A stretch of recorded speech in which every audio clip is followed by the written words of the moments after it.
Here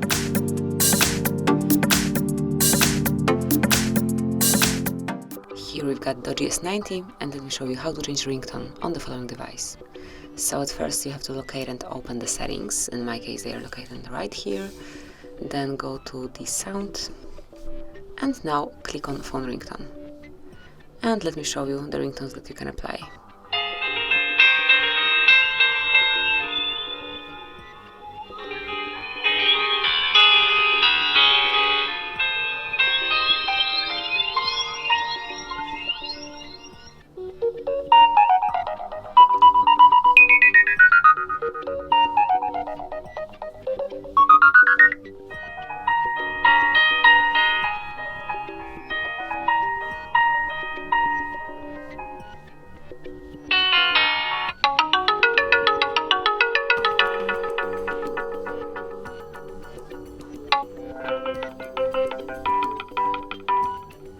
And then just pick the one that you would like to apply.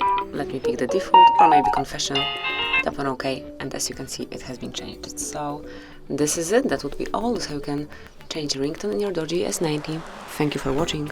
Please subscribe our channel and leave the thumbs up.